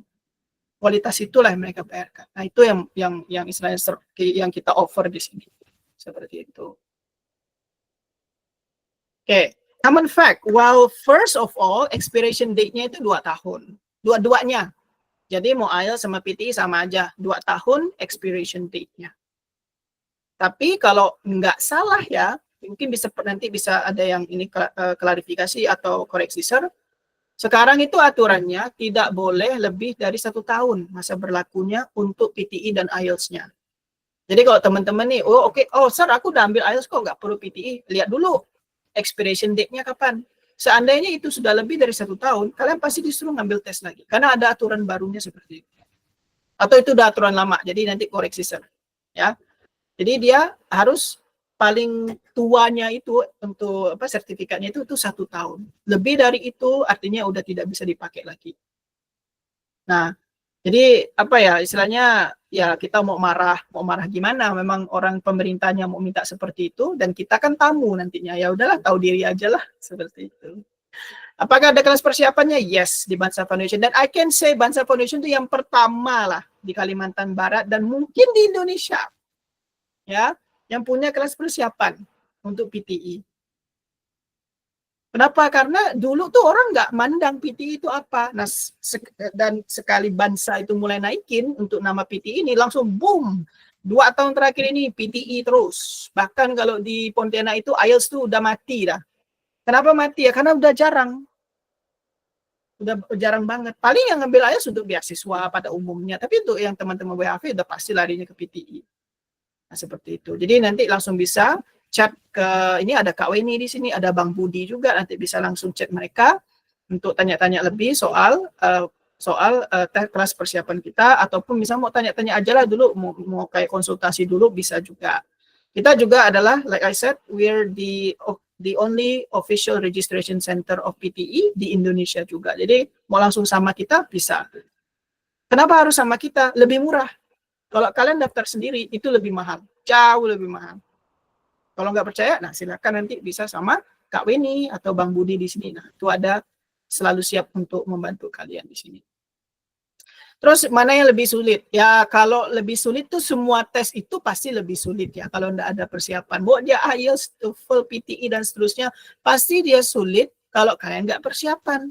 Karena nggak ada yang namanya gini loh. Kan kalian mau perang ya, tapi kalau nggak ada persiapannya, kalian cuma pakai baju singlet, terus berperang pakai bambu yang lainnya udah pakai senjata nuklir sama AK-47, ya kalah lah kita. Ya enggak? Jadi harus ada persiapan. Bahkan kalaupun kita udah lengkap nih persiapan kita, kita udah lengkap nih, kita udah ready lah mental segala macam. Tapi kalau kita terlalu sombong juga, kita merasa bisa, itu pun nanti jadi downfall-nya kita juga, itu jadi kelemahan kita juga. Nah, bukan berarti Sir kayak mewajibkan harus, harus prepare semua, ambil tesnya sama kita supaya Sir untung gitu di Bansa karena nanti uangnya masuk. It's not about that. It's about investing supaya kalian tuh nggak ngeluarin duit banyak lagi. Karena, dan Sir nggak bohong juga, karena ada klien kita yang dia ambil tes sampai 4 kali ada. Sampai 4 kali dia nggak sampai nilainya cukup untuk ngambil PTI. Untuk bisa daftar WHV itu. Ada 4 kali. Waktu itu dia ngambil PTI juga. 4 kali dia ambil tesnya. Dulu harga PTI-nya masih di angka 3.250. Kalian kalikan aja 4 kali itu. Udah bisa ke Bali. Sedang nggak? 13 juta berarti habis hanya untuk tes. Dan dia tuh mentok-mentok nilainya itu kurang 1 lah, kurang 2 lah nilainya. Udah kita beritahu nih, persiapan aja C, persiapin aja ko, tapi nggak mau. Ya ujung-ujungnya ya rugi sendiri toh. Nah itu udah sering terjadi. Nah Sir nggak mau ngelihat seperti itu, karena apa? Rugi. Mending uang tadi untuk tambahan kalian modal di sana, di Aussie. Lumayan toh 9 jutaan lebih, kan? Kalau kita ngomongin secara ekonominya lah ya, secara finance-nya gitu loh. Nah, jadi investing sedikit di sini supaya bisa menghemat ke depannya. Nah, itu yang mau kita tekankan di sini. Masalah kalian ambil kelas atau enggak, it's up to you. Kan? You have the money, you decide. Gitu loh. Oke. Nah, sebelum ke pertanyaannya, ini Sir mau share screen dulu ininya ya. Ke contoh soal. Mungkin kalau misalnya contoh soal, ya. Oke. Bisa lihat screen-nya di sini? Ini ada screen baru nih saya tunjukin.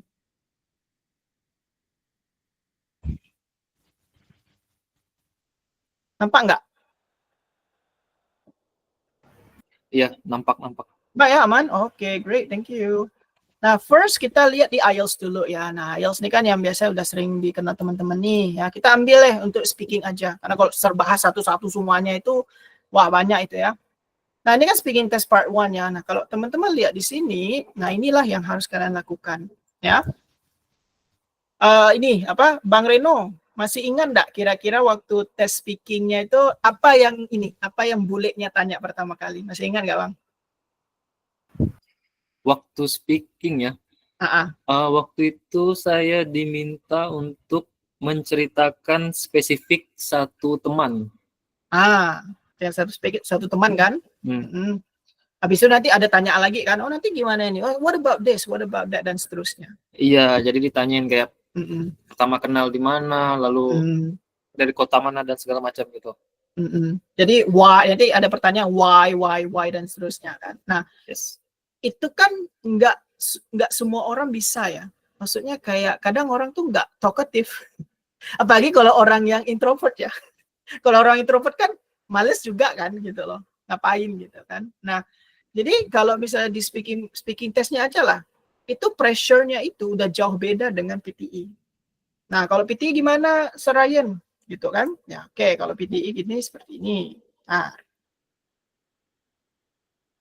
Nah, terus ini sebenarnya ini Sir kayak kasih kayak modul apa sih, kayak penampakan modul kita. Jadi kita belajar pakai LMS seperti ini.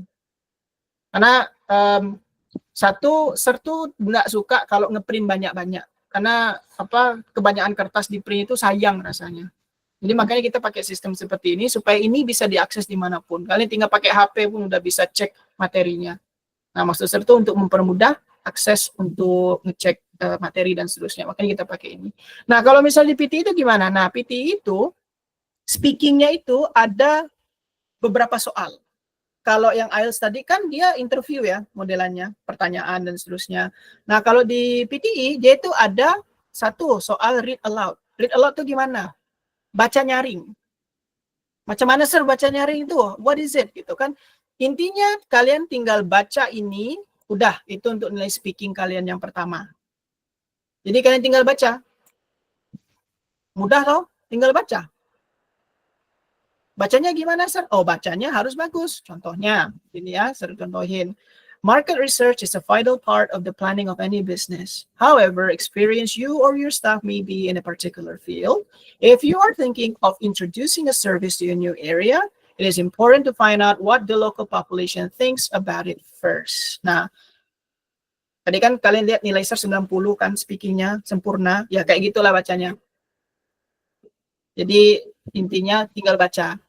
Dan ini nanti banyak, yang nggak cuma satu. Kalau di sini dia mungkin ada sekitaran 8 atau 10.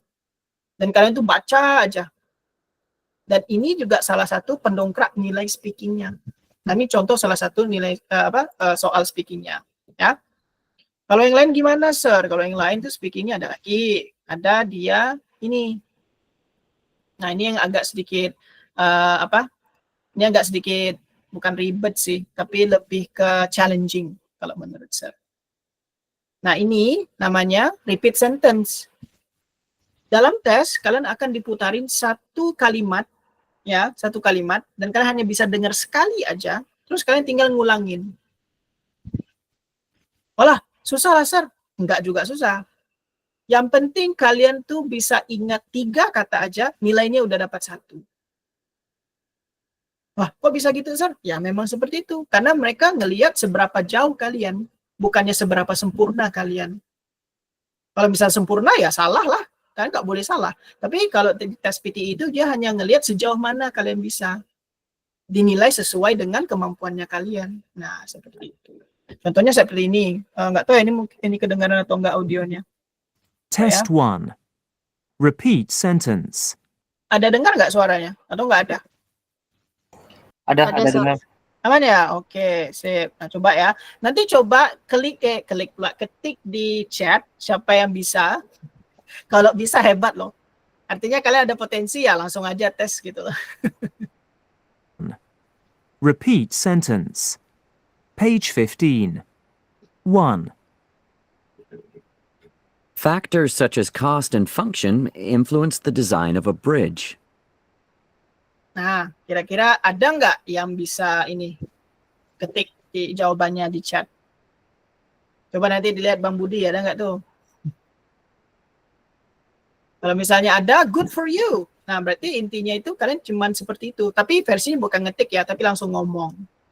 Nah, Sir, kalau aku cuman apalnya satu, ya kalau 1 sayangnya nilainya 0. Dia nggak dapat nilai. Tapi kalau kalian tuh hafal minimal 2 atau 3, ya, itu udah dapat nilai 1.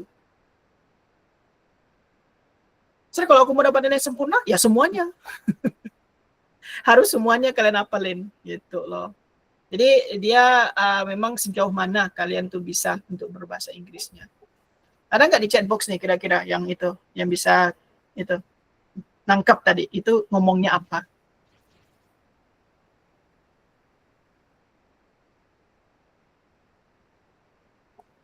Gimana Bang Budi? Ada nggak yang ini, yang nangkap? Sir, ini dari Kak Trikusuma dan Kak Gabriel Setiawan nih, minta betul. lagi.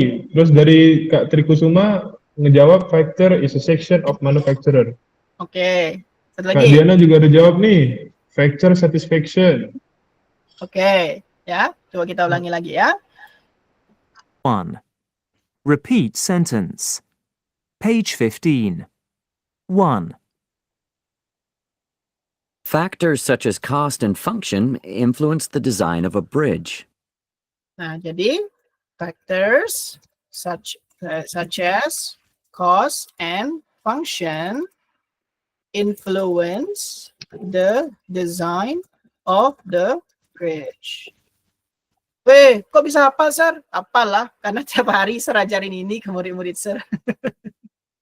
Jadi itu perlu repetition memang. Nah, berarti Sir kalau di tes nanti gimana? Nah, sekali lagi, it's not about sempurnanya, tapi seberapa banyak kalian bisa mengingat kata-kata itu. Nah, itu dia tuh mau ngelihat kayak seberapa banyak kalian bisa nangkapnya. Nah, contohnya seperti itu. Ya. Dan ini juga untuk soalnya itu juga nggak terlalu ini ya, nggak terlalu berpengaruh gede. Ya. Karena kalau misalnya di tes speaking itu yang paling besar itu dia yang tadi itu read aloud. Read aloud itu nomor 2 paling penting di dalam tes speaking itu. Nah, jadi itu ada lagi tuh perhitungannya. Nah, asiknya kalau PT itu tuh bisa kita strategikan. Oh, kamu kan lemahnya di sini, ya udah fokusin di sini aja. Jadi itu masing-masing kita itu bisa menstrategikan gimana nih bisa lolos nilainya dan cukup untuk nilai PTI-nya nilai PTI dan itu cukup untuk mendaftarkan diri ke WHV itu sendiri. Which is cuma perlu nilai 30. That's it. Kecuali kalau misalnya imigrasinya tiba-tiba berubah pikiran, tiba-tiba mau naikin ke 40, wassalam. Artinya harus lebih banyak belajar lagi karena ya untuk mendapatkan nilai 30 itu secara general ya, saya nggak bilang kayak apa, nggak bilang semuanya, tapi secara umumnya itu memang perlu perjuangan, apalagi kalau jika teman-teman tidak terbiasa menggunakan bahasa Inggris sehari-hari. Sorry sir, waktunya 5 menit lagi ya sir. Oh siap-siap, oke. Nah, oke, jadi mungkin itu dari Sir. Bentar, sorry. I almost forgot. Oke, nah kalau misalnya ada pertanyaan silahkan. Tapi sebelum ada pertanyaan, Sir cuma mau nutup ininya presentasinya. Jadi to close this, Sir cuma mau ada quote-nya. Ini quote yang Sir terpikirkan ketika Sir ada di Times Square di New York. Ini buktinya. Ini bukan Photoshop, itu benar-benar itu Sir di Times Square ya di New York City waktu itu. Jadi dulu itu cuma mimpi aja bisa ke luar negeri gitu kan. Tapi like suddenly you're there gitu. Tapi karena ya menikmati proses perjalanan itu sendiri. Jadi ketika Sir di sana, Sir dapat kayak ilham ini dan Sir tuliskanlah, tuangkan di sini. Some people dream of going abroad just for fun and for the likes. But others dream so that they can change their life and bring a new horizon into their life. So what are you then? Ya, kalian-kalian ini jadi apa? Are you dreaming for the likes or for a chance of having a good goddamn life? Seperti itu. Jadi itu dari saya pribadi. Terima kasih banyak sudah mendengarkan. And ya, kalau ada pertanyaan silahkan bertanya. Thank you so much.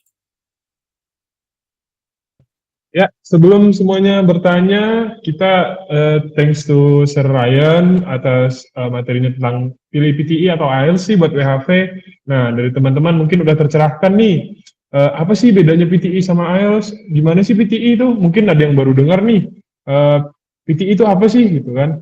Nah, dari sini kita tahu kalau PTI itu bagi saya sendiri itu pilihan opsi yang lebih tepat dari IELTS, yang lebih mudah, dan lebih friendly buat teman-teman yang introvert lah.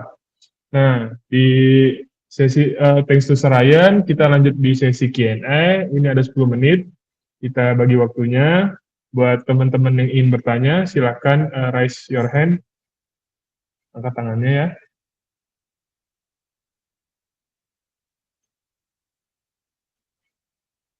Dari Bang Alusius, silahkan Bang.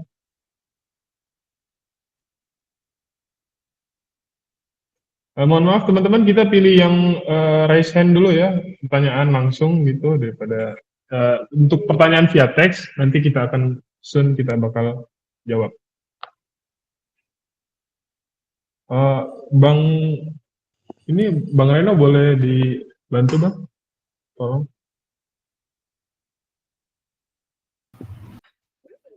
Harusnya udah bisa ngomong sih, udah bisa open. Ya.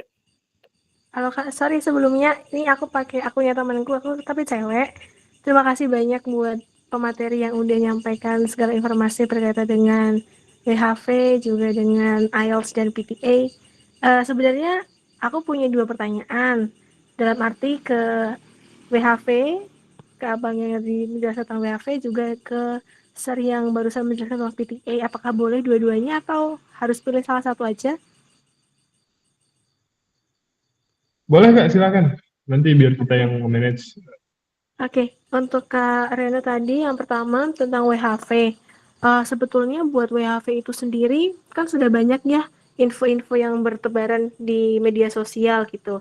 Nah, kalau misalkan kita sebagai awal yang mau datang nih, newbie yang mau WHV, selain mempersiapkan buat SDU-nya, dalam arti ketika kita udah dapat SDU, terus kita akan daftar ke visa untuk di Aussie-nya, itu nanti kita bisa nggak sih Kak mulai scouting job itu dari Indo?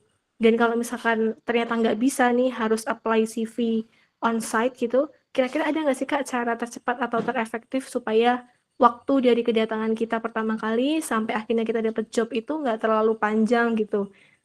Bisa mungkin cuma 3 hari aja atau 1 minggu aja gitu kita langsung bisa kerja, itu mungkin, ada solusinya khusus gitu nggak, itu yang pertama. Yang kedua, tadi aku mau tanya untuk yang PTA ke Kak Rian. Jadi untuk PTA ini, setahu aku kemarin baca-baca kan baru 3 tempat yang menyediakan, untuk tesnya gitu ya, Kak. Nah, kira-kira apakah kita hanya bisa tes di 3 tempat itu, salah satunya Surabaya, atau mungkin ada peluang untuk, tes di rumah? Dan untuk yang PTA ini sendiri, juga kan sempat beberapa ada informasi, ada banyak template gitu di internet yang bisa kita coba pelajari. Nah, apakah itu tuh bisa jadi salah satu solusi untuk mempercepat proses belajar kita atau ya kita harus natural belajar bahasa Inggris atau gimana ya, Kak? Itu aja. Thank you. Thank you temannya Kak Lucius. Tim navigasi mau langsung menjawab atau kita rangkumin semua? Boleh langsung jawab aja ya. Oh, boleh, silakan Bang Reno. Nah, jadi intinya kalau misalnya kalian udah dapat visanya, itu kalian harus, malah kita tuh benar-benar nganjurin kalian langsung job hunting, walaupun kalian masih di Indonesia. Yang penting kalian udah dapat visanya. Nah, kalau sebelum dapat visa itu nggak bisa, karena mereka pasti minta visa dan nomor paspor kalian. Tapi kalau udah ada, langsung aja job hunting. Kan di internet banyak tuh, dari seek.com, Indeed, ataupun kayak AgriLabor. Itu kan banyak tuh ya website-website pencari kerja. Langsung aja dari Indonesia, nggak usah tunggu sampai di Australia. Oke, itu jawaban singkatnya seperti itu. Terima kasih Bang Reno. Selanjutnya dari Serayan, perlu diulang enggak, Sir? Pertanyaan. No, aman. Oh, Oke. oke. Thank you. Ya, jadi untuk mendukung jawaban Bang Reno betul. Jadi banyak murid-murid saya pribadi, murid-murid SER itu selalu bilang sama mereka sebelum kalian pergi itu benar-benar kalian cari kerjaannya. Karena ketika kalian udah ke sana terus kalian masih mencari kerjaan, itu luntang-lantungnya itu menghabiskan waktu. Sedangkan kan kalian harus untuk memperpanjang visa itu kan kalian harus kerja. Jadi kalau misalnya kalian nggak kerja, ngabisin duit. Nah, duit kan ya nggak itu ya terbatas lah ya. Kecuali bapak kalian Donald Trump atau Elon Musk, nggak masalah. Tapi kalau misalnya enggak ya harus kalian cepat-cepat gitu loh. Nah itu untuk menjawab tadi pertanyaan kakaknya itu template itu saya bisa katakan itu nggak bisa lagi pakai sistem seperti itu. Terserah mau kata influencer apa segala macam. Saya ngomongnya sebagai guru aja dan sebagai orang yang memang sudah mendapatkan ilmunya juga langsung dari Pearson. Jadi modelan template itu udah nggak bisa lagi karena apa? Sistemnya sudah diupdate per Desember 2024 yang lalu. Ya untunglah kalau teman-teman yang lainnya belajar pakai template, ya alhamdulillah masih rezeki mereka lah. Akan tetapi itu tidak bisa disamakan lagi sekarang. Per Desember kemarin itu ada perubahannya, itu bisa langsung cek juga ke websitenya PTE, itu ada perubahan penilaiannya itu. Perubahan penilaiannya seperti apa? Mereka ada menyeting AI-nya, karena itu mereka tuh ngelihat, oh ternyata sistemnya ada ini loh lubangnya. Jadi mereka perbaiki sistem AI-nya. Modelannya sekarang itu masih bisa pakai template, tapi kalian harus cepat. Karena gini, AI-nya itu ingat sekarang. Contoh misalnya, Bang Reno sama Sir itu mau ngambil tes. Ya, Bang Reno sama Sir mau ngambil tes nih. Kita belajar pakai template yang sama. Let's say kita pakai template yang sama nih. Oke, let's say lah kita ambil template writing-nya. Mirip-mirip gitu kan. Jadi kita ada template-nya itu. Bang Reno pakai template itu. Karena dia yang awal dulu nih. Dia let's say lah dia tesnya jam 8. Sir tesnya jam 10. Dia tes duluan. Habis itu Sir menggunakan template yang sama. Nilai yang paling tinggi siapa? Reno. Bukan Sir. Karena apa? AI-nya nginget siapa duluan. Karena AI-nya itu ngelihat orang keduanya ini jadi nyontek. Ketahuan. Kok bisa ketahuan, Sir? Nah, karena pakai AI itu, dia nge-scan semuanya tuh tulisan kalian. Ketika dia melihat tuh ada similarity-nya, dan percayalah, kita nulis tuh memang unik. Masing-masing kita unik. Cara Sir nulis beda, Bang Reno beda, Bang Budi beda, dan bahkan kakak sendiri pasti nulisnya beda. Ya, itulah keunikan kita sebagai manusia. Jadi AI-nya bisa ngelihat kalau ada yang similar, udah langsung di penalti, nilainya langsung turun. berapa banyak nilainya turun itu dia tidak memberitahu berapa persen, tapi itu penalti dan itu mempengaruhi nilai keseluruhannya. Itu juga termasuk itu juga termasuk di speaking juga sama.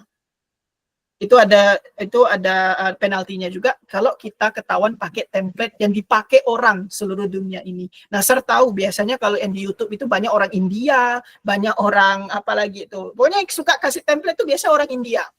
Dia bilang pakai template ini dapat 90 gitu kan, yang terjadi masuk paret semuanya. Untuk yang ini ya, per tahun ini. Kalau tahun lalu ya udah syukur dialah. Tapi karena si Pearson-nya pinter nih, dia ngelihat kok jadi kayak gini, nilainya jadi mudah dapat ini gitu loh kan. Jadi mereka memperbaiki sistemnya. Nah, seperti itu. Kalau nggak percaya sama Sir, fine. Nanti bisa cek langsung ke websitenya. Itu ada informasi di situ. I'm not talking bullshit. Silakan cek aja sendiri nanti. Oke. Jadi jangan pakai template.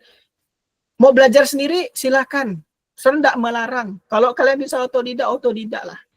Tapi saya bisa katakan kalau tidak ada persiapan dan kalau kalian tidak mampu sendiri dan kalian tidak master di bidangnya, ya minta tolonglah sama orang yang master. Bahkan kita tuh perlu mentor gitu loh. Dalam hidup ini perlu mentor. Kalau kita tidak ada mentor, kita nggak bisa berdiri sendiri. Sulit. Nggak bisa orang tuh tiba-tiba langsung bisa gitu loh. Memang kalian siapa? Jesus. Nggak juga kan gitu loh. Jadi nah silakanlah kalian pikirkan baik-baik mana solusi yang terbaik. Kalau kalian punya uang lebih dan mau hasil yang aman, ya silakan minta tolongnya sama expert. Tapi kalau misalnya kalian, aku bisa sendiri, aku mau pinter, aku mau saving uang, silakan, tak masalah. Itu kembali ke kalian lagi. Oke, terima kasih Seraya dan Kak Reno. Selanjutnya mungkin ini pertanyaan terakhir ya, karena kita melihat jam. Selanjutnya dari Kak Diana tadi, kalau nggak salah raise hand ya. Boleh dari Kak Diana? Oh iya, oke. Makasih Kak. Jadi pertanyaanku itu, kan kalau di IELTS ya Kak, kita kan masih bisa skip gitu loh pertanyaannya untuk selanjutnya gitu kan. Tapi katanya kalau di PT ini nggak bisa di skip. Kalau udah itu jawabannya, selanjutnya ya udah langsung gitu Kak. Itu gimana ya? Apalagi kita orangnya nggak pede. Bener nggak ya jawabannya? Kayak kita tuh overthinking gitu Kak. Gimana ya Kak solusinya? Terima kasih. Mungkin langsung dijawab dari Serayan. Ya. Oh ya Serayan, tadi ada satu pertanyaan ketinggal tuh Sir, boleh sekalian dijawab Sir? Apa tuh? Yang mana? Ini dari kak temennya Alusius itu tadi nanya, apakah ambil iya. tes PTE itu hanya di 3 tempat itu? Mungkin kalau bagian ini bisa dibantu sama Kak Weni. Kak Weni? Oh ya, Kata mungkin saya dari dulu. Kak Weni dulu ya, nanti kita lanjut ke Kak Diana pertanyaannya. Dari Kak Weni silakan jawab Kak. Hai, tadi yang nanya atas nama siapa ya kalau boleh tahu? Alusius. Temannya Alusius ya? Oke, salam kenal teman-teman, saya Weni dari Bansa Foundation, Head Marketingnya di Bansa Foundation. Jadi untuk temannya Kak Alusius, untuk tes center PT itu kebetulan tersedia 4 tes center di Indonesia. Tadi kan yang kakak sampaikan ada 3, sekarang sudah update menjadi 4. Salah satunya ada di Kota Pontianak 1, Jakarta 1, Tangerang, dan Surabaya. Jadi teman-teman yang mungkin daerahnya mendekati di 4 daerah tersebut, dari Bansa Foundation kita siap mendaftarkan untuk tes di 4 salah satu tes center yang sudah kita sebutkan tadi di 4 kota tersebut. Seperti itu. Dan untuk yang home edition-nya belum ada ya. Ya. Karena dia harus memang di tempatnya gitu loh. Memang itu udah computer based tapi dia nggak ada yang home edition. Seperti itu. Karena kalau dia home edition itu memang masih kalau menurut saya masih dikembangkan sama Pearson-nya itu sendiri. Tapi mereka lagi masih memikirkan settingannya seperti apa. Karena kalau misalnya yang home edition itu ribet banget. Dan ada satu lagi kelemahan home edition itu biasanya itu dia, karena ada satu orang yang cerita sama Sir. Jadi dia itu pakai home edition. Nah ketika dia mau daftar, dia nggak daftar WHV, tapi dia daftar beasiswa nih. Nah yang terjadi adalah dia harus ngambil tes lagi karena tesnya itu home edition itu agak kurang bisa dipercaya. Maksudnya kurang bisa dipercaya itu karena kan dia di rumah. Jadi tingkat ininya itu banyak gitu loh. Beda dengan yang udah disupervise di satu ruangan gitu loh, atau di satu gedung seperti itu. Terus oke. Kalau bimbel online ada, like I said, sebelum ada orang lain yang ngurusin PTE itu kami duluan. Jadi ada, nanti bisa langsung tanya tuh. Sama Kak ini bisa Mungkin gitu loh. lanjut Ya. dari pertanyaan Kak Diana tadi ya. Oh iya. Tadi yang tentang IELTS gitu. Masalah pede nggak pede. Nah kembali lagi, kenapa nggak pede? Karena nggak ada latihan. Kenapa nggak pede juga? Karena nggak ada orang yang ngasih tahu mana yang benar, mana salah. Kan tadi kakak bilang kan, gimana ya tahu benar sama salah. Nah makanya perlu mentor, perlu orang yang memang kayak Sir nih misalnya kan ngelatih. Oh kamu salah ngomongnya nih, nggak usah kayak itu. Harusnya kayak gini. Nah gitu. Itu untuk, bukan berarti omongan Sir ini 100% benar, karena kebenaran itu kan milik Tuhan semata. Jadi kalau Sir pribadi pasti akan memberikan sesuai dengan standar yang ada. Itu yang Sir lakukan sama murid Sir. Sir nggak bisa ngaku Sir paling benar karena Sir bukan Tuhan. Tapi Sir bisa berkatakan sesuai dengan standarnya, ini yang kita kejar. Ini loh, AI-nya maunya kayak gini. Ya udah, jangan dilawan, AI-nya mau kayak gini, ikut aja. Itu ada tuh cara strateginya. Nah, memang dia tidak bisa diulangi lagi. Tidak bisa diulangi lagi. Karena sekali udah kalian terekam, ya udah itulah dia. Pasrah-pasrah lah. Mau gimana? Nggak bisa kalian ulang. Gitu loh. Nah, jadi itu tes dimanapun pasti seperti itu kok, Kak. Pasti hanya sekali trial gitu loh. Jadi nggak bisa diulang-ulang. Kan seperti itu. Terus, nah ini kan ada lagi nih kakak ini nih. Nah ini yang tadi Sir bilang. Ya sebenarnya gini ya, terserah kalau misalnya abang-abang atau kakak-kakak masih mendengarkan dari entah itu influencer atau apa yang bilang, oh bisa kok pakai template bla bla bla. Ya tadi Sir udah kasih tahu nih, dan ini eksklusif di sini. Karena biasanya Sir kasih tahu ini sama murid-murid Sir aja yang udah bayar sama kita. Ya. Jadi kalaupun pakai template ada nilainya, setuju, tapi tidak maksimal, percayalah. Ketika kalian pakai template yang dipakai orang banyak, oke lah kalian ambil template-nya dari orang India nih misalnya, kan orang India yang ada di YouTube itu yang bilang pakai template ini dapat 90. Iya, betul. Nanti ketika kalian tes, rupanya jeblok nilainya. Nah, mau salahin siapa? Orang Indianya. Yang gitu ya. Nah, makanya perlu ada persiapan. Nah, perlu ada kelas persiapannya. Nah, seperti itu. Ya. Jadi, kalau terus, nah, oke. Kisi-kisi dia bingung kalau dihafalnya itu loh, maksudnya dihafal itu apa gitu. Ya, oke lah, anggapannya pakai template gitu ya. Nggak bisa lagi karena AI-nya udah diupdate. Nah, per tahun ini Sir dengar lagi ada diupdate lagi AI-nya. Cuman Sir nggak tahu, belum dapat info orang dalamnya nih apa yang mau dirubah. Tapi Sir tetap cari-cari tahu apa yang dirubah dari sistemnya. Nah, itu dan itu karena Sir tahu orangnya siapa, jadi Sir bisa dapat informasi cepat. Nah, seperti itu. Dua-duanya. Kelas persiapannya itu bukan cuma cara ngisinya, tapi skill bahasanya itu juga kita naikin. Karena apa? Bayangin misalnya kayak gini, kalian misalnya ke Aussie nih. Ke Aussie, let's say, oke, dapat kerjaan, kayak $18 satu jam, or so on. Tapi masa iya kalian mau gajinya $18 terus?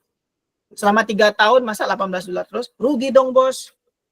Tapi kan pertanyaannya yang biasanya saya kasih tahu ke murid Sir, oke, semuanya mau gaji tinggi. Sekarang Sir tanya, gimana misalnya gini, Sir bosnya nih, Sir bos kebun di Australia, orang putih mata biru, misalnya gitu kan. Terus kalian mau nawar gaji, cobalah pakai ngomong bahasa Inggris, gimana caranya nawar gaji dengan Sir. Nah, Sir biasa gituin murid Sir, itu tamparan keras buat mereka. Kenapa? Lepas tes itu bukan berarti itu end of the journey, itu beginning of the journey-nya. Makanya harus terus belajar. Makanya Sir pasti kasih tahu, ya gini caranya. Nah itu sekalian ketika di pelatihannya. Fokusnya memang untuk lepas dari tesnya, tapi ada ekstranya. Nah ekstra service-nya lah yang itu kita berikan untuk maximum quality sama kalian semua di sini. Seperti itu. Ya, mungkin sesi Q&A-nya sampai sini. Kita masuk ke penghujung acara nih, rekan-rekan, teman-teman semua, Bansarian. Di penghujung acara ini kami dari pihak Bansa mengadakan kita ada hadiah buat teman-teman nih yang ingin atau mau ngasih testimoni terkait acara ini. di mana nanti teman-teman boleh record video sendiri, perkenalan nama, terus asal, dan langsung aja itu langsung kasih tahu gimana sih event di Bansa tuh. Nah, nanti dari admin kita akan memberikan hadiah spesial buat teman-teman yang memberikan testimoninya. Nah, spesial juga buat teman-teman yang udah isi form absen dari sini, kita akan di lain hari akan, bukan di lain hari, di esok hari akan memberikan voucher spesial potongan kelas 750.000 buat teman-teman yang sudah mengisi form absen buat acara kita kali ini. Mungkin dari tim Bansa cukup sekian. Terima kasih Bang Reno dan Sir Ryan atas materinya yang sangat bermanfaat ini. Saya cukupkan sampai di sini. Terima kasih rekan-rekan Bansarian. Nantikan event kita selanjutnya. Pantau terus Instagram kita. Dan cukup sampai di sini. Terima kasih. Selamat malam. Good night. Oh, sorry, teman-teman. Dokumentasi. Aduh. Sorry. Foto-foto dulu. Kita belum foto nih, kita belum foto. Dulu dong. Ya.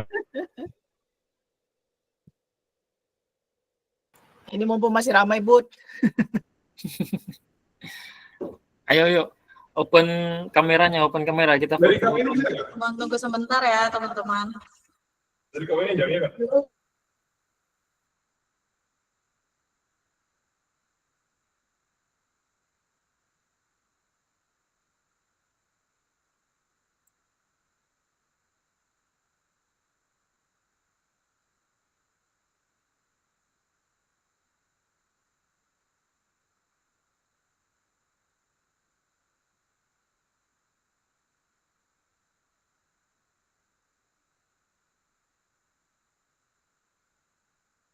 Ya, teman-teman sekalian buat open kameranya. Dari KW ini kasih apa-apa ya Kak? Oke teman-teman, siapin sensor kalian ya. Aku bakal shoot dalam hitungan ketiga. Oke, 1, 2, 3. Sekali lagi Kak. Oke, tunggu ya. Sebentar.